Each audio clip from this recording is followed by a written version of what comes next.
So as I said, welcome to today's session. Today we are going to be looking at the catch-up science curriculum, how to build in opportunities for recovery of learning following COVID disruption. My name is Phil Entwistle and I'm a partnerships manager here at Ark Curriculum Plus. I'm here today with my colleague Jo, and Jo will now introduce herself. Thanks, Phil. Yes, thank you so much, everyone, for joining us this afternoon. It's so nice to see you all virtually, especially those of you that had your cameras on as you came in, which is always nice to see faces behind the screens.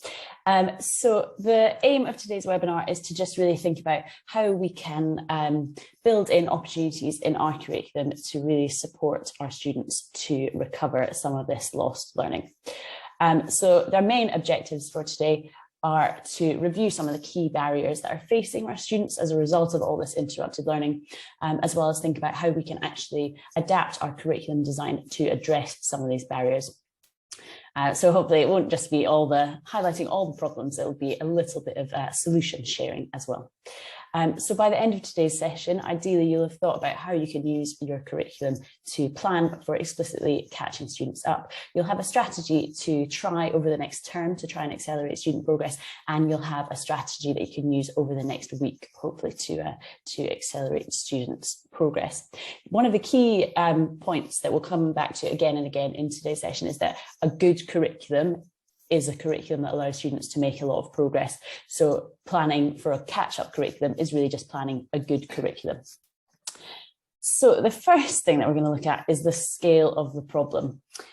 So in the chat, please, if you could describe the biggest barrier facing your students as a result of school disruption.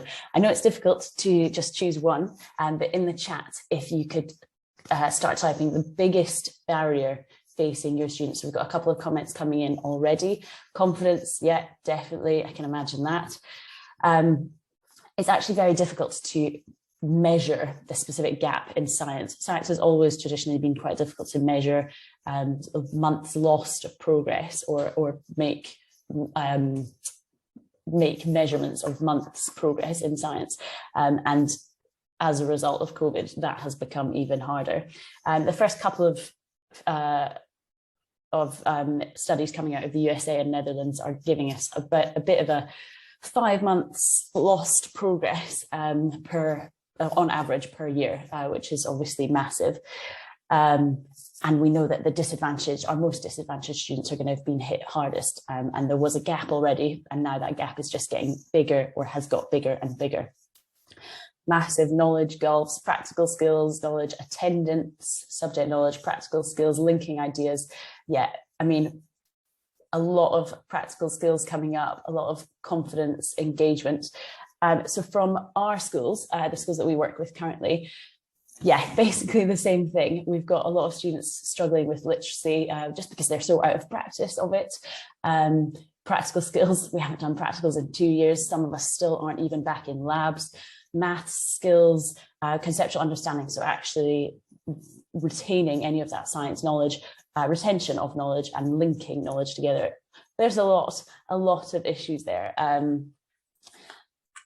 Yeah, a lot of issues there. So hopefully at the end of today's session, we'll have a couple of strategies to try and address those. I think, yeah, our strategies that we're going to present are hopefully going to address quite a few of these issues at the same time. And as students get better with practical skills, with conceptual understanding and linking knowledge together, hopefully that will do a bit to get back on that self-esteem and the confidence,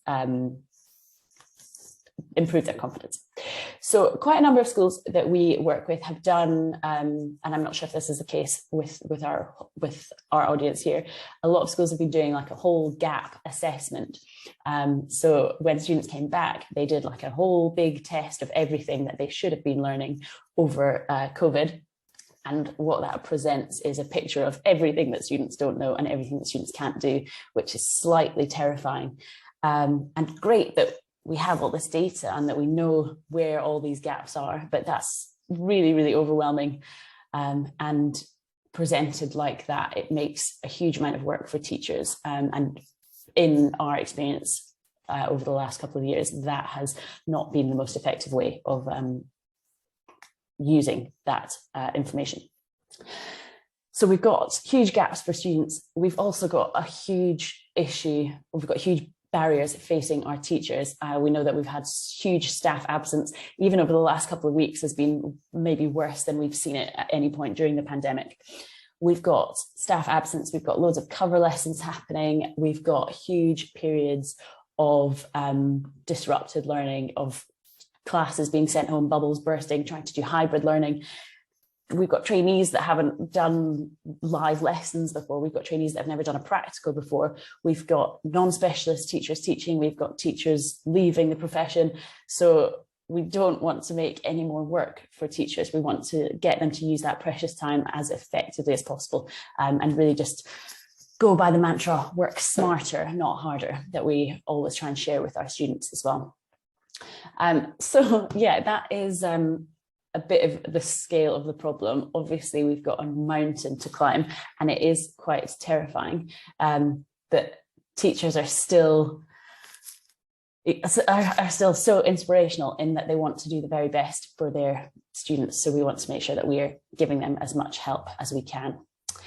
So for the rest of the session, we're going to look at some strategies that we have found have been working in our schools.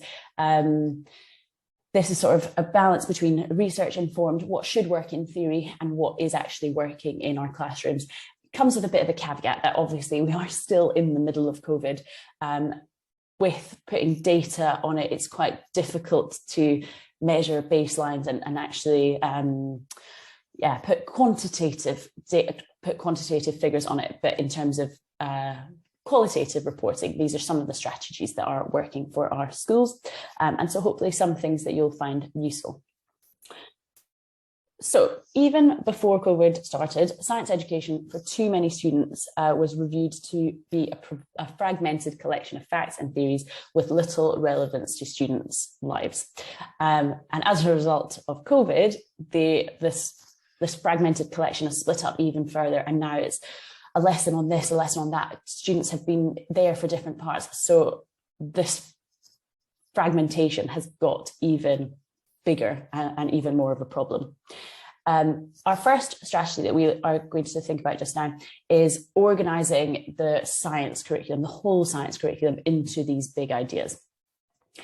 So in Science Mastery, we organise these into 14 big ideas, which are sort of the big themes that fit into science. So like cells are alive, ecosystems recycle resources, forces predict motion. So this picture that we've got on screen is just our biology 5-year map, which is the big idea on the left-hand side, and then the units that fit under each big idea. Obviously, with the way science is, nothing or a lot of things don't fit cleanly just into one big idea. There's always going to be links between big ideas, but if we can roughly group them and give students a bit of an idea about how these fragments fit together, we can help them build a big picture and start to hook their understanding onto what they already know. So the way that we then organize these topics, the coherence of these is really important, because there's no point in just randomly saying we've got to do this lesson, this lesson, this lesson, because that's the way it's always been. We can't just say this is the order of the spec, this is the order of the national curriculum, so we'll just teach that sequence. For students to actually make the most progress, they need to be able to use their prior knowledge, hook new information on the prior knowledge, and be introduced to ideas in a sequential and logical way. So guidance from the EEF and from Ofsted both highlight the importance of this coherent curriculum, in that having topics introduced in a sensible order where something builds on something else is one of the biggest things that students actually need. Although moving away from necessarily the order of the spec can be quite difficult for quite a lot of teachers. So what do we then do with these big ideas? Another strategy is to actually signpost these big ideas. So these icons that we've got on the slides just now are a couple of the icons that we use on all of our resources. So this is something that you could easily stick in on a lesson slide, and they act as a sort of reminder to students, this is this big idea. But more than that, they act as a prompt to the teacher, so that when this comes up on the first slide, the teacher can remind themselves to narrate, this is organisms are interdependent. So this is where this is what we've already seen for this, and this is where we go next. And it's just a bit of a reminder to teachers and students of how it fits in the big idea, in the big picture. Another thing for us to put in the chat, please. Making links between topics is one of the most important things that we can do in science, and build a big picture of the science around us. In the chat, just before we move on to the next thing, could you, if you already are doing this really, really well, we'd love to hear how it's working. If you've got any ways that you currently make links between topics, if you could describe them in the chat, that would be great.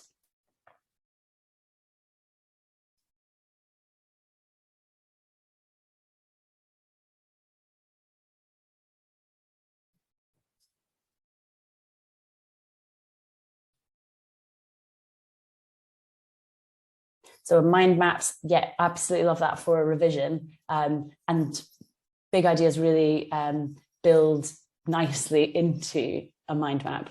So if you literally, if we just present this icon, that gives students loads of different units or different content that they could then group under that. Interleaving, revisiting randomly, we'll come back to that. Helical curriculum. Lovely. That's actually really nice. A visual representation of where they've seen it before and how they come back to it. That is really, really nice. So the other thing that we need to think about in terms of big picture planning, referring back to previous topics. Yeah, brilliant. So the other big picture thinking that we have to do, and the same, one of the big things that was really picked out at the start was students' practical skills. So because we haven't had practicals for 2 years in some cases, the temptation is then, when we do have the chance to do a practical, we want to do everything for the practical. So we want to try and nail as many skills as we possibly can. The image here is from Jasper Green's recent Ofsted series, where scientific skills can actually be broken down into smaller, manageable disciplinary knowledge chunks. So this is our sort of third strategy, is that breaking down skills into the component skills. So what we've done is we've got 100 scientific skills that we've broken down from the sort of general working scientifically statements, and broken them down into like really, really specific skills, like measure volume accurately, draw a line of best fit. And so breaking them really into like the smallest possible things that you can actually measure. So for example, if you are doing a practical on making soluble salts, for students to actually be able to do that practical, they have to be able to use a Bunsen burner safely. They have to be able to describe suitable risks and precautions. They have to be able to measure liquids using a meniscus. They have to be able to use a funnel and filter paper. There's so many different pieces of apparatus that they have to know the name and how they're each used. There's so much in that. And do we expect students to master that all in one lesson? Like, that's the temptation there, is to try and do as much as we can, but are we sacrificing depth for breadth there just to try and get it in? So that's our third strategy, is to really break down these skills into smaller chunks. And then linking to our fourth one, planning this skills focus into your practicals across the curriculum from the beginning. So instead of knowing next week you're going to teach a lesson, or you're going to teach an investigation on the strength of electromagnets, from the beginning of the year, mapping through what skills focus will be on that unit or in that lesson. Will you get them to think about variables? Will you get them to think about drawing a graph, drawing a conclusion, sources of error, accuracy versus precision? There's so many things that you could think about for each different practical, and part of making sure that students are mastering those skills is actually planning those into your practical and planning them into your curriculum on a bigger picture. So knowing where they're going to come up, and that students are going to have opportunities to practice each bit before they try and build them into that one big skill. So we've thought a bit about big picture and how we can sequence our units and how the coherence of the curriculum is really, really important. And then we've made a lovely logical sequence within our units so that everything builds in a sensible order. We've thought about our skills and the best skills to introduce in each bit. So we're going to do a poll just now. Hopefully the poll will appear on your screens. Oh, wait, hang on, I have to do that, sorry. Launch poll. So you should have a poll coming up just now before you teach a unit. So you should be able to select, I'm not sure if we've set it that you can select more than one, but if you're able to select which of these you do before you teach a unit. Do you spend time thinking about the highest leverage content? Do you spend time thinking, oh, the second one there should have been skills, sorry. Spend time thinking about skills, to think about what prior knowledge students need to access the unit, or do you spend time creating lesson PowerPoints and worksheets? Give a couple more minutes there.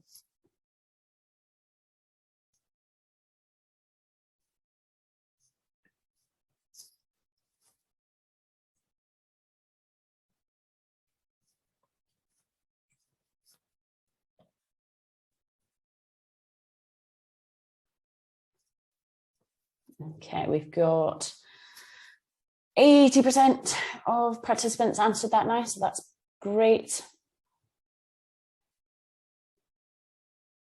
I'll just give 20 more seconds.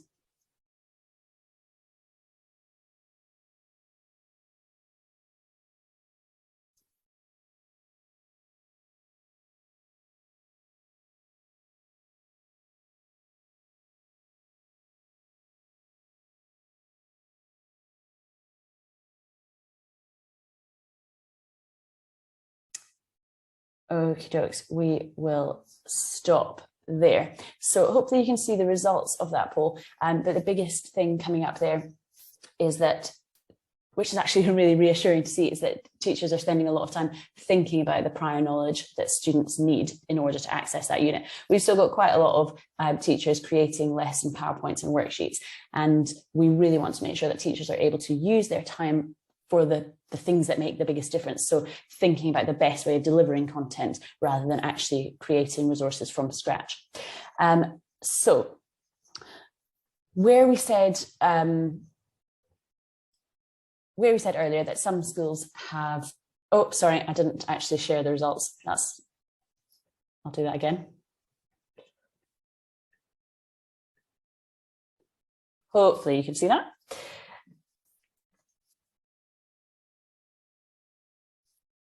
Thanks, Alan, for pointing that out. 2 years, still got gaps with my Zoom capabilities.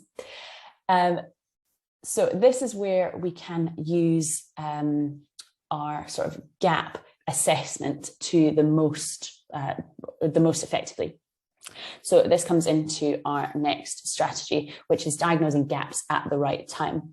So instead of having one huge test, which has got everything that students can't do or don't know, we factor these into a pre-unit quiz at the start of each unit so that students' prior knowledge is put into a bit of context. And we find that actually getting a bit of a hint from the first couple of questions really activates something way down deep that they might have remembered once upon a time. And actually putting it in a bit more context really makes a difference. This also then feeds into helping teachers know what to focus on for the review at the start of the unit. So some schools will do like a whole review, reteach week where they've got like 2 weeks at the end of term or the end of the year before exams, and you just want to make sure that you've got like as much time as possible and students have taken in as much knowledge as possible. What we found working a lot more in terms of getting students to access the content in the unit is using the pre-unit quiz to identify the biggest gaps there, because within the unit, you know what students need to know in order to access that. Like you can't be you can't be moving on to the difference between sexual and asexual reproduction if students don't know different parts of a cell and they don't know where DNA is found. So it's all about finding where the gaps are at the right time, and then actually using them and closing the gaps at the right time. So the way that we do that is using a prior knowledge review lesson. So the teacher can use the findings from the pre-unit quiz, which are all based around diagnostic questions. So the distractors are really common misconceptions or common mistakes that students are likely to make there. And then teachers can use those to inform as a class, or the biggest things, the biggest problems that their students have got or haven't managed to retain. They can inform their prior knowledge review lesson from that. So coming up in the next unit, what's the most important prior knowledge that they need to have before they start this unit so that they can get the most out of this unit? So yeah, thinking about what are the gaps, addressing the gaps at the start of the unit so that students are a bit better equipped to be able to actually take in the new learning. Yeah, we found, and our schools have found, that that's been a really useful mechanism, even though if it is a little bit terrifying because it doesn't give you a full 2 weeks of review and revision before exams. Then we deliver a really great unit. We've thought about how we've sequenced it. We've thought about the skills that we're going to address. What do we want students to get out of the unit? What's the most important knowledge that they cannot move on without? So before we taught the unit, we've identified what is the fundamental content of that unit. Some of it is nice if students can retain it, but not all of it. It's not going to be possible for all students to remember every single detail. So we think about, as much as we wish it is, in the reality, it is not possible. So teachers really need to identify what's the fundamentals that students cannot move on without. And we do that through a mastery quiz, which is also diagnostic questions, the same with our common misconceptions as the distractors. So teachers can really work out what they might then need to use in a later prior knowledge review in another unit that falls within the same big idea. That's bringing lots and lots of things together. But ideally, we've thought about what is the key part of the unit, and how do we get across, how do we make sure that students have actually taken that in. So we've done a bit of big picture thinking, we've done a bit of medium-term planning, how units fit together into the big picture, and then how a unit sits and how a unit is structured and what we need to get out of units. Sorry, that was strategy 7, is identifying the key outcomes of the unit and how to assess them. So that's what we use our mastery quiz for. The last section that we're going to look at is lesson by lesson. So how we can actually maximize our lesson time to interleave, to close gaps, to do all of those things that we actually have to do on a daily basis to try and get students to make as much progress as possible. So when it comes down to making progress, a well-planned lesson is a lesson that allows students to make a lot of progress and builds on their prior knowledge and delivers content in the best way, and then checks that students have actually got it. And a good lesson is one that is responsive to feedback. And so science mastery lessons are all based around this sort of formative feedback loop. So starting with strategy 8, which is interleaving the prior knowledge in the starter. So I know loads of schools, this is something that loads of schools already do. And I mean, it just makes sense. So a lot of lessons that we've seen have a few questions that are based just on the previous lesson, but that's a really easy opportunity to link back to skills that have been addressed in the unit, fundamentals that have been addressed earlier in the unit, or interleave content from prior units elsewhere in the big idea. We have had some schools want to really use that as an opportunity to connect learning, but there's a little bit of a risk that comes with that, where if you introduce something that is maybe not directly related, then the temptation is for the teacher to try and fix that gap there, which is not quite there, then isn't really using the prior knowledge to build into the next lesson. So where things can be built on prior units, that is what we found to be the most effective way of doing it. So a couple of questions directly related to the previous lesson, a couple related to earlier in the unit, and then maybe a couple related to the big idea, and really, really fundamental questions that all students are able to access and actually just get on with straight away. Then strategy 9. This is something that we are really, really passionate about, and is maybe something that's a little bit different, mainly because we've just put a name on it. So in every lesson, we put this blank fix it slide, which has got the exit ticket and the guidance from the previous lesson's exit ticket. So this really just acts as a prompt for teachers to plan a bit of the lesson, and this is like 5 minutes max, a bit of the lesson that revisits and tries to close that gap from, or if there is a gap or multiple gaps, from the previous lesson. So if the teacher has identified that half the students haven't got the correct function of the nucleus there, and then you want to go on to comparison of the plant and animal cells, it's really important then that you use that as your fix it. So that can be something like a quick diagram, a couple of quick key points, and then the teacher has also planned in their question, how are they going to make sure that students have then closed that gap. So this is the thing with closing the gap as it's been diagnosed. And we'll come back to the exit ticket bit in a little while. Sorry. So that is strategy 9, planning time to close gaps from lesson data.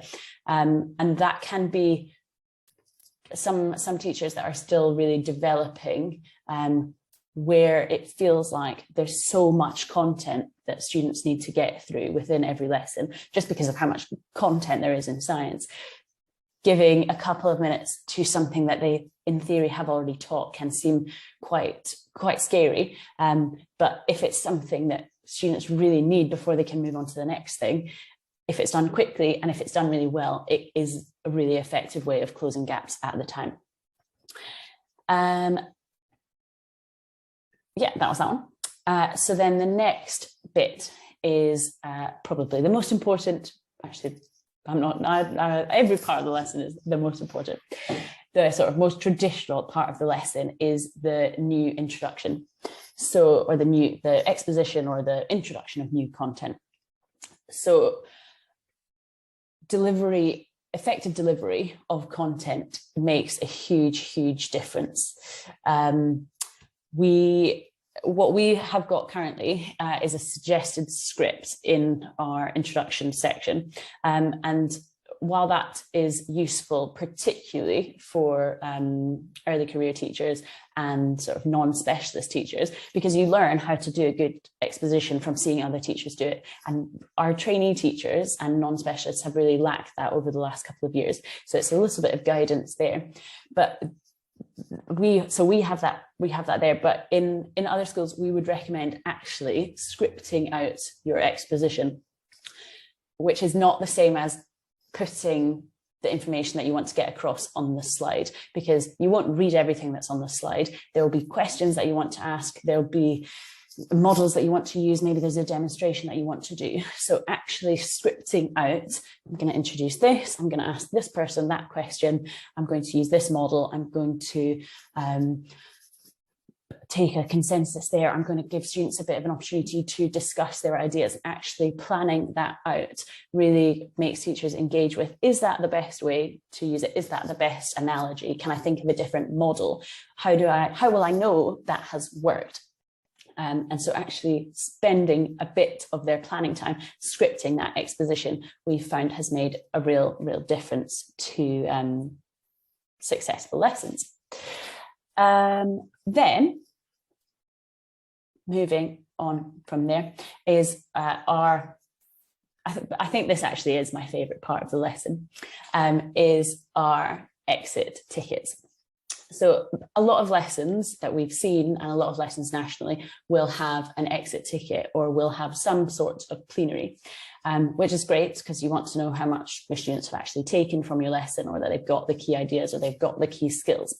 But often that is sort of, right, they got it, they didn't get it. That's then sort of that lesson done. With making responsive teaching is about planning the feedback from that lesson as part of your next lesson.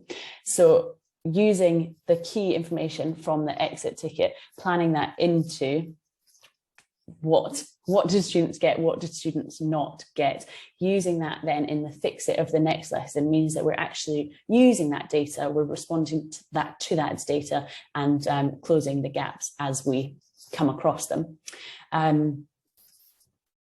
Yeah, so that's the way that we've got them is same as our pre-unit quizzes, same as our mastery quizzes with the diagnostic questions. So the distractors are really common misconceptions. So you can see a couple of those ones there.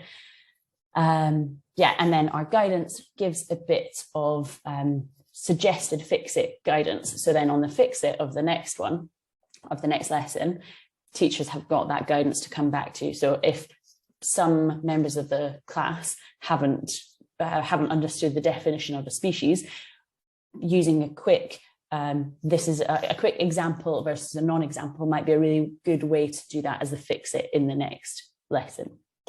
Yeah, so most lessons already have this time factored in for the plenary activity, which is a great structure to have, but just making sure that diagnostic question or that plenary is then used responsibly in the next lesson is a really, really good way to make sure that those gaps are closed. I think I've actually spoken really, really quickly there, and I've got through that much faster than I thought I was going to. So that means we've got quite a lot of time left to do a bit more of a Q&A, which is great. So Phil, I think I'm going to pass over to you in a second. Sorry to be passing over to you so early. If there's anything that, if you've got any questions from anything that we've done there, that's a real whistle-stop tour of just a few things that are working in our schools. Yeah, if there's any questions as you think of them, feel free to pop them in the chat. Yeah, otherwise over to you, Phil. Thank you. Thanks, Joe. So I'm now going to speak to you all a little bit about science mastery in general. We are incredibly excited to be launching Science Mastery, and we are sort of currently partnering with schools to begin using our program from September.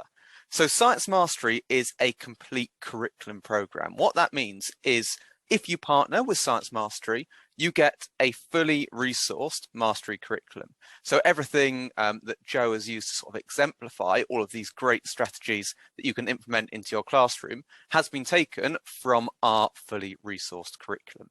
So that means all of the resources are there and fully editable, fully adaptable to be used in your classroom. All the sequencing, those big ideas have been thought through, and all of that is perfectly laid out and explained for you about how our thinking has gone into that. But a complete curriculum program isn't just getting those resources. It is also empowering your teachers and your leaders to teach and implement this really, really well. So as well as all of these resources, Science Mastery also has an integrated assessment model. Again, Joe has sort of gone into quite a lot of that with our pre-unit quizzes, with our mastery quizzes, the amount of formative assessment that is peppered throughout every lesson. But then we also have summative assessments that links into all of this that you can use to assess your pupils. But not only that, we also provide subject-specific training. As I said, we want to empower every teacher within your school to become an expert at teaching science.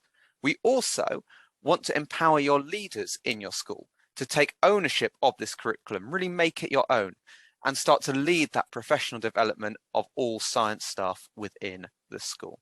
This subject-specific training takes on many different forms. It could look like a guidance booklet for planning of a unit.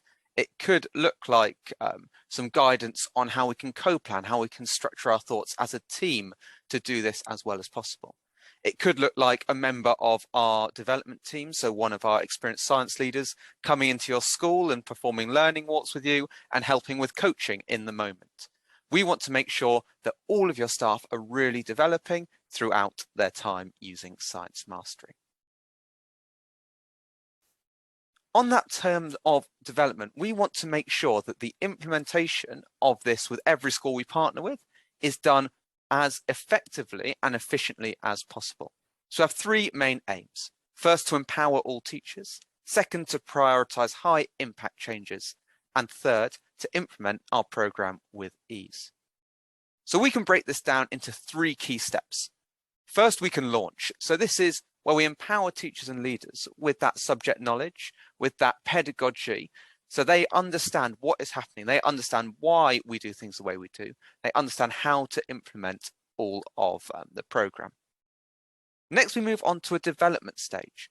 This is where everyone understands what we're doing. Everyone understands why we're doing it. We've got those core principles embedded. So we can focus on maximizing the impact for pupils. We can focus on developing our practice within every classroom. We can focus on using those formative assessments, those mastery quizzes, those pre-unit quizzes, all of that formative assessment throughout lessons to really be responsive in our teaching and really get that massive progress we know all of our pupils can get. After we've put that effort into developing, we move into a sustained phase. This is where we continue to make incremental improvements. We look at our pupils' outcomes. We again use that assessment model to make sure that we are continually providing the best education for our pupils. The role of Ark Curriculum Plus throughout this journey would be sort of to guide you through that. So as I said, we can provide your school with experienced science leaders who can come in and help with every stage of this. Throughout the journey, the level of support that Ark Curriculum Plus provides may change. So it may start off with more visits to your school. And as we go through this journey, we would reduce that as your school starts to really lead on this curriculum yourselves. So we're now moving on to a chance for any questions. Please feel free to put any questions you have about the webinar today or about Science Mastery into the chat box. If you are interested in discussing more about anything you've heard in this webinar, you can email us at partnerships@arkcurriculumplus.org.uk. Likewise, if you are interested in what we're doing with Science Mastery, you think that all of this looks pretty incredible, as we think that it is, you can sign up for a free trial as well. So if you want to delve into some of those resources you saw on your screen today, you can either scan the QR code or you can put this shortened link into your web browser, and that will take you straight to a page where you can sign up for a free trial. You'll get 2 weeks on that free trial where you can really delve into everything that we're doing here at Science Mastery.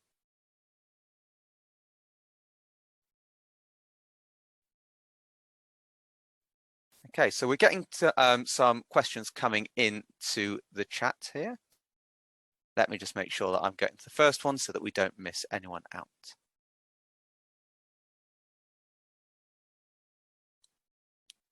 So, Sadia, your question looks like it has been answered.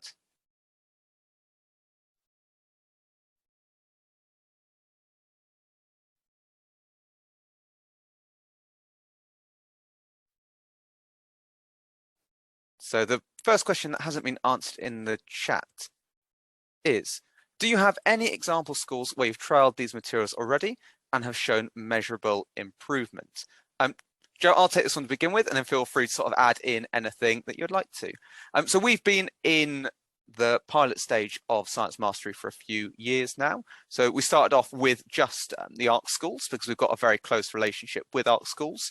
So they started to implement Science Mastery and feedback and speak to us about what they thought of it. This year, we've also broadened that out a bit to a group of schools who aren't part of Ark schools, and we're getting some really great feedback from them. The measurable improvement, as we all know at the moment, is quite difficult due to the fact that GCSEs have been sort of quite affected, let's say, by COVID, and the fact that we are with Key Stage 3. So the pupils who will have been doing this will now be coming towards GCSE age, so we can't give any of that exact data yet. We do have a case study that is up on our website where a school is talking about their experience of science mastery, and they speak about how they have found it in terms of sort of their workload and the impact on their pupils. So that'll be a really good place to go and have a look on our website to find that case study. Joe, did you want to add anything else to what I've just said?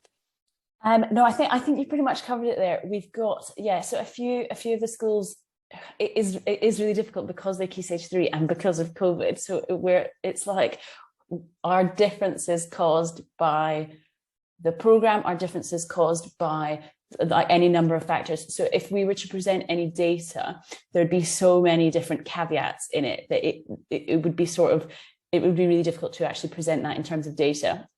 But the progress that teachers are reporting from students has been really, really positive.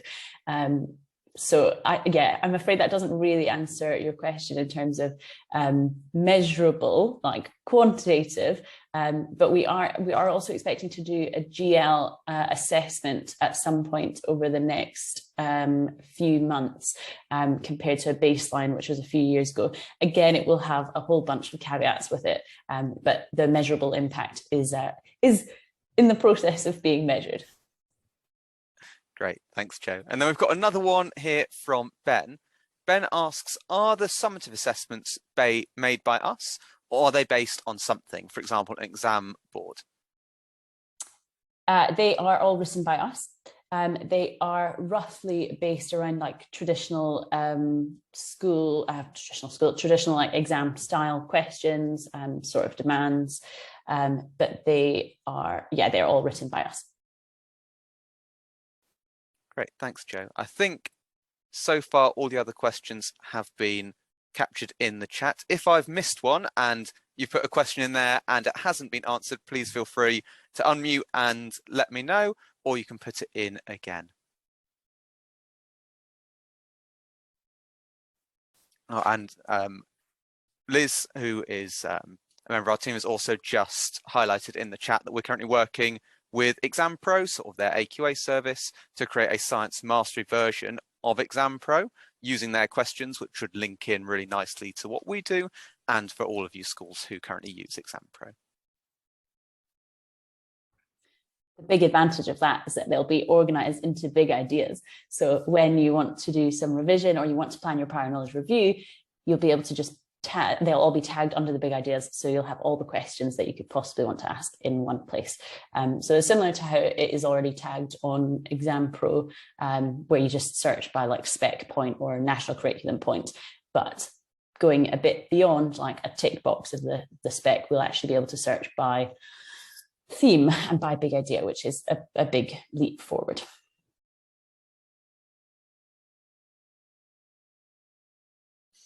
Thanks, Joe. Any more questions, please feel free to put them in, or as I said, if I've missed you, apologies, please feel free to unmute and just let me know. I've just seen another question come in there that I'll answer, Phil, if that's all right. 14 big ideas earlier in the session. Is this for biology or all three sciences? It's for all three sciences. So there are, I need to get this right, I haven't got them written down in front of me. There's 3 for chemistry. There's, I'm gonna get that wrong. That's across the 3 sciences. So there's a few. I'm not going to put specific numbers on it because I haven't got them in front of me. There's a few for chemistry, a few for biology, and a few for physics. There's fewer in chemistry, and they tend to be bigger things, where it's like reactions, rearrange matter. There's so many things that fall under that for the sake of just even numbers, it's not worth splitting it up because it doesn't fall nicely into different things. Everything falls under reactions. Great. And then we've got a question from Paula asking about costs and whether it's a one-off fee or an annual subscription. So in terms of costs, Paula, it depends a bit on your individual schools. So as we spoke about that journey, it's depending a bit on that support that we would sort of provide at the beginning to help you with that implementation. So what I'd suggest to speak more about costs is if you just drop an email to partnerships@arkcurriculumplus.org.uk, we can jump on a call with you and we can provide quite a tailored quote for you so that we can tailor that exactly to your school's needs to make sure we're providing you with the right costs. But it is an annual subscription. So we provide that sort of rolling subscription annually where we sort of assess year on year about where we are, the level of support, and then we sign up for another year. What we quite often suggest at the beginning is signing up for a 3-year deal. So that journey I was speaking about on the previous slide, where we sort of implement the program, then we develop it, then we sustain it. We want to get that real sort of sense of continuity across the first 3 years to make sure it's done with that real sense of purpose, to make sure it's done efficiently.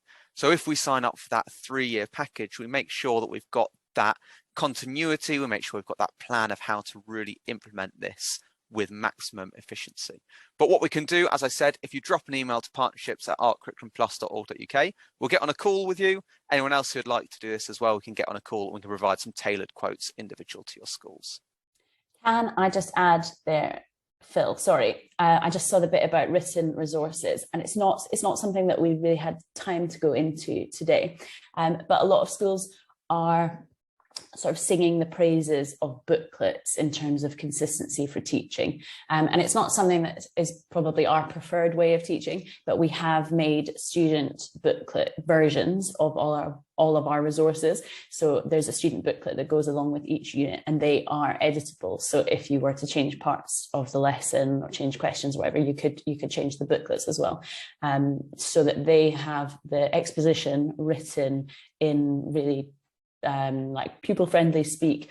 It is sort of like a textbook workbook thing, but that's our own version that a lot of schools wanted, and so we produced them sort of in response to that.